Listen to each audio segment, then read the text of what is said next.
Ladies and gentlemen, welcome to Superwoman on our new digital TV channel F15. My name is Heidi Eichinger from the German language edition of Forbes, and on this broadcast I'm talking to experienced leaders, founders and executives who share lessons learned to increase diversity in their companies in order to be more productive, efficient and happy. Today, it's my great pleasure to introduce you to Sylvie Nicol.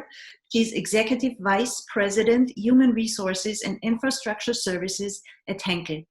Sylvie Nicol is originally from France and joined the Henkel company in 1996 in the marketing and sales department for beauty care. And she made it all the way up to the global management board at Henkel in 2019, I guess. The company itself, Henkel, was founded in 1876 and is set on the three business units, adhesive technologies, laundry and home care, and beauty care. The company has more than 52,000 employees, 120 nationalities in 80 countries worldwide. And in 2019, the turnover was around 20 billion euros. Sylvie Nicol is the only female member of the Global Management Board and, as we already mentioned, is responsible for global HR and infrastructure services. Today we will talk about digitalization and leadership. Welcome, Ms. Nicol. It's a great pleasure having you. Thank you for taking the time. Thank you very much for your invitation. It's my pleasure to be with you today. Thank you. So, Henkel has decided, we're still facing the consequences of the pandemic situation now, as all the economy does at the moment, but Henkel has decided to stay with investing in digitalization and digital transformation. The topic itself is a huge one. There are many companies striving for it. What does it mean for the company Henkel, generally spoken, to follow the path of digital transformation, and what does it mean specifically in terms of global HR? Yeah, we firmly believe that digital transformation is something that is there to last. It's not a project, it's a journey in which we have engaged the company and the employees. It's there to stay because what we are facing at the moment, technology acceleration, changing consumers' expectations, but also customers' expectations and transformation due to the digital acceleration will be with us for the next years going forward and will change the way we are doing business and we are providing products and services to our consumers and customers. Therefore, we have decided to engage in this transformation program, which is in the core of the business unit. So each business unit is driving its own digital transformation for sure, based on the model they have. But we also want to support our employees in this journey, and therefore we have decided in the HR organization, together with the business colleagues, to develop a program which is supporting the learning journey of our employees, which is called digital upskilling. So we identified with our business partners what are the needs and how their business are changing and what does it mean for each role and function in the company. And based on that, we developed a full program really matching the needs for the future, not the needs for right now, but the needs for the future in order to support the transformation of the business. So that's a huge program which will last for years, but we believe that digital is not only about changing the business, it's also about changing the way we are doing business and therefore supporting the people in this transformation. Mm-hmm. Could you give me like a small example of what it means, like practically means for your department, for the HR department, this digital upskilling? Sure. The digital upskilling program is based first on an assessment. That means we have asked our employees where they stand. What do they know? What do they need to know in their job to do a better job in the future? So we have assessed last year our employees. Based on that, we have tailored our program, which means we started for all employees with what we call digital base fit. So it's the first module where employees are given the opportunity to understand the world they are in. And that's independent of the job you are doing. You know, if you are in the company, we believe it's our responsibility to help you to be connected with the world, to understand social media, to understand cryptocurrency, to understand all the new digital concepts and technologies without being an expert, being aware, knowing what's going on. So that's what we call the digital base fit. And then depending on your job, if you are working in marketing, communication, or research, you have different needs in digital. For marketing people, everything around product development, communication, e-commerce will be of importance, whereas for supply chain, we are rather into the data management or into Industry 4.0. So we tailor these programs based on the needs of our employees, and they have the opportunity to follow their respective job family program with a lot of modules. It's online, so they can do it when they have the time, with a lot of different formats. It can be videos, it can be presentations, it can be interactions. And with that, they really take the time and the opportunity to develop themselves for the future. We have done the digital base fit already with close to 10,000 employees.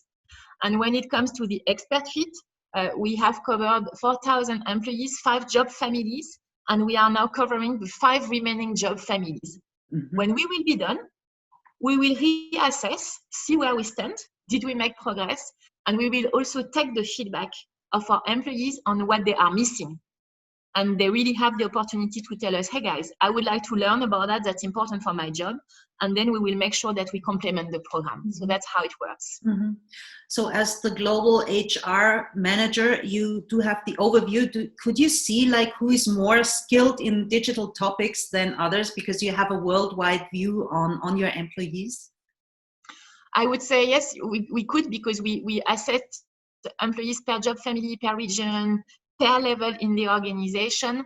And there was no, let's say, big surprise. I would say you would probably not be surprised to hear that our colleagues in Asia, they are more advanced, because digital is really part of their daily life.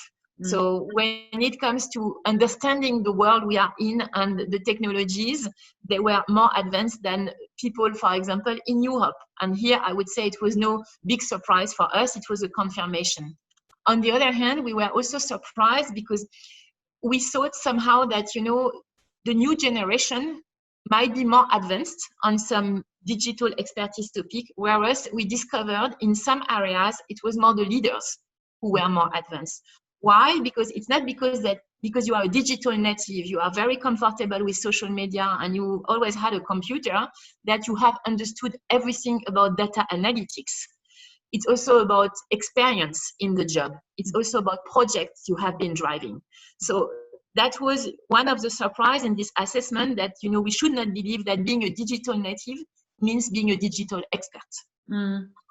I mean, are there also like different topics that people look at? Because you mentioned the cryptocurrency or blockchain. I don't remember exactly, but also e-commerce or other topics. Yeah, for sure. In each and every job family, we have, I said, different modules. So we try to tailor the program based on the job you are doing, so to not overwhelm the people, because, you know, digital is extremely broad. So it would be easy to, you know, learn 24 hours and 7 days per week. And that's not what we want to do. We want people to feel comfortable. We want them to get the right tools and knowledge for the job they are in. And if they change job, they can also, you know, do the other program for the new job they have. But we try to stay on the needs that they have on their job. So it can be, you know, for communication, for example, social media will play a bigger role definitely that it plays for our supply chain colleagues. So we will go far deeper. And as said, for supply chain, data analytics will be a big focus, whereas it will not necessarily be the case for other job families. For HR, for my team, for example, social media, but everything around recruitment technology or new learning platforms will play a bigger role in the learning. You a last question about this. Did the management board also take part of this in this upskilling program? The program is available for everybody, and everybody is highly encouraged to do it. But then afterwards, who has been taking it is confidential, because, you know, we are protecting our data. But I can only tell you that there was a high demand also from the management board. Oh, perfect. So you had like kind of probably a proof concept during the shutdown. What did you already see as like result out of this upskilling program, probably during the last few weeks of COVID-19? Did it something within the collaboration, within the company, or also with the partners outside? We observed many different things. I would say the first one, connecting to our previous conversation, is the willingness of people to be more digital, and the acceptance that it is there to last, but it's also an opportunity. And we saw a movement from pushing the people to become more digital, to people pulling and asking for more learnings, asking for more tools, because remote working has been a huge acceleration and everybody was in needs. So on the learning platform, we have 30,000 users on our learning platform, and we saw a huge acceleration of the learning hours, that people were spending more time on the platform to learn. We saw also increasing demand for new learnings, a lot of requests around, leading teams remotely, safety measures, safety trainings. So we had to develop fast track new offers, and we really tried to take this momentum and to develop the things for employees to capture the great opportunities that we saw in this transformation. For sure, another thing which is extremely important is new ways of collaboration. So I think, like for many people, many companies, working with Teams, Microsoft Teams, Skype, Zoom became part of the daily life of everybody, and our employees accepted very well and were really engaged. But it was not only about having the tools and using the tools, it was also about finding new ways of communication.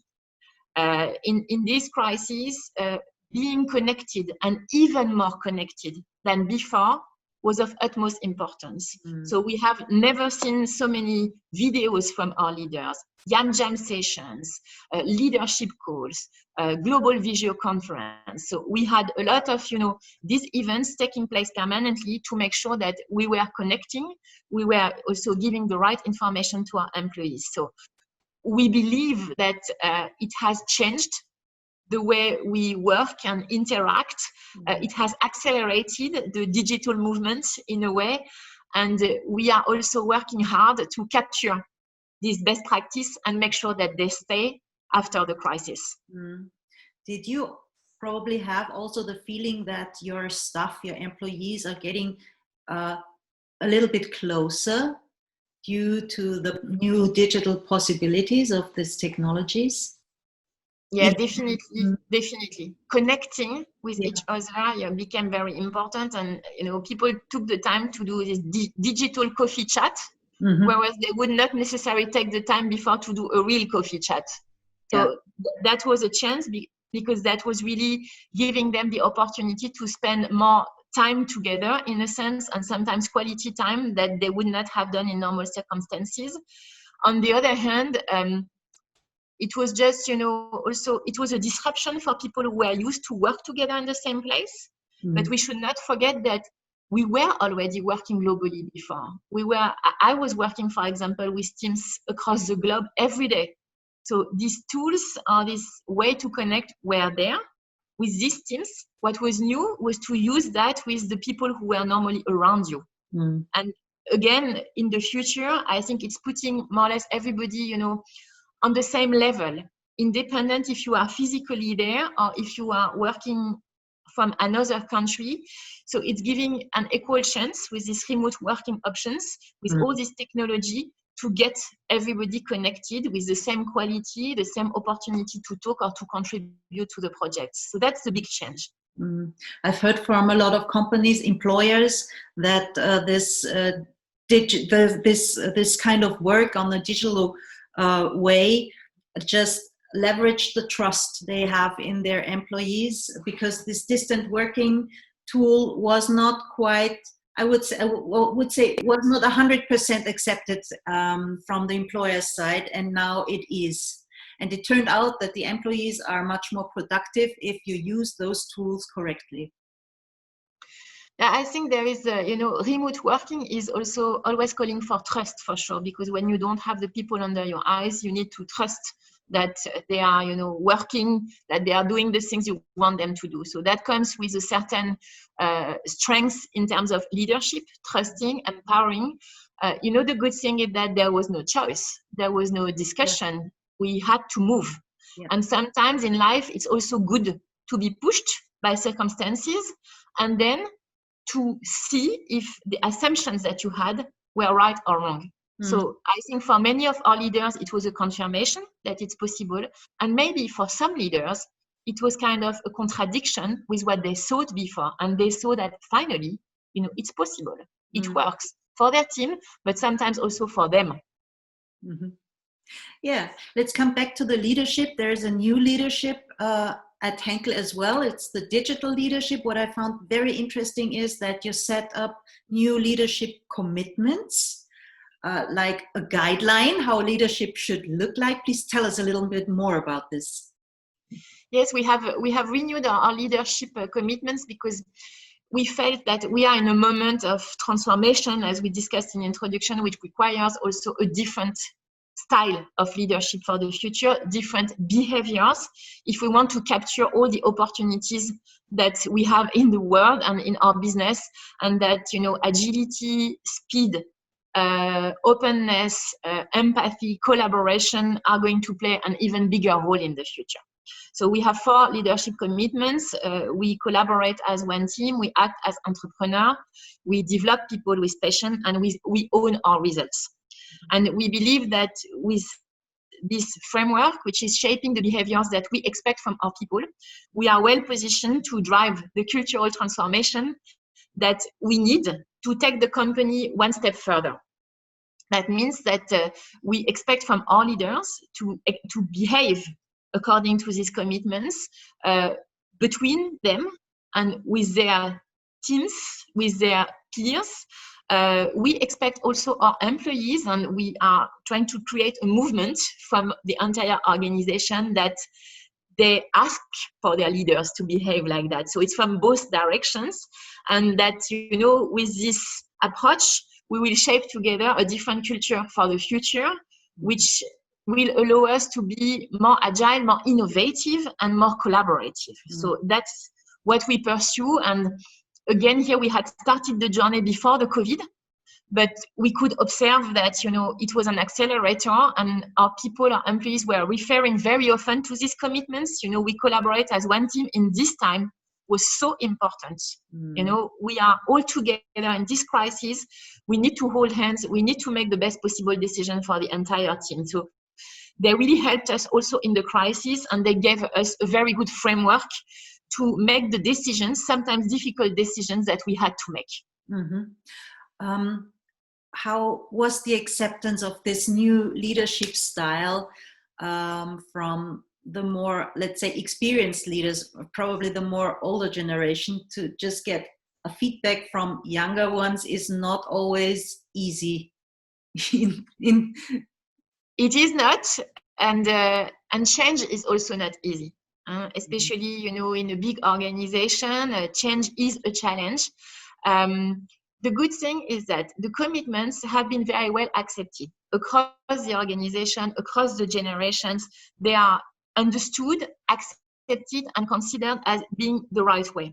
What is more difficult is to behave according to them, to really put them in your day-to-day, and to accept that the way you have been doing things in the past and which made you successful as a leader is not necessarily the way which will make you successful in the future. And that it's not only, reading it on a PowerPoint, it's really changing things in your day-to-day. We realized that it would be a challenge, and therefore we have developed for our employees what we call hacks.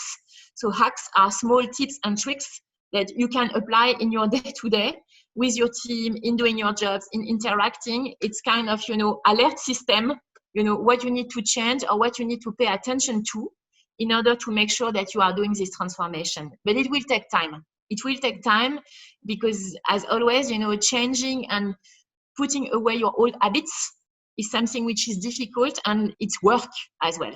So for sure, like always, there is a bit of resistance here and there, but that's what is also making this journey so exciting. And we are all together in this, across the business units, the function, together with the management board. And we believe we are on the right track, but we also are very clear that it will be a journey and it will take some time. Yeah, but probably also this topic was speeded up by the COVID-19 situation at the moment. Definitely a huge acceleration, because it was circumstances where you have to act as an entrepreneur. You need to be fast, you need to get together, make the best possible decision, and you cannot wait 3 weeks for the next meeting. Very often we had to make the decision on the day, during the day, because it was really a question of safety and security. It was a question of making sure that we had done the right thing for our people, and there was no time to wait. So that has made us definitely, I believe, more agile and faster in the way we decide.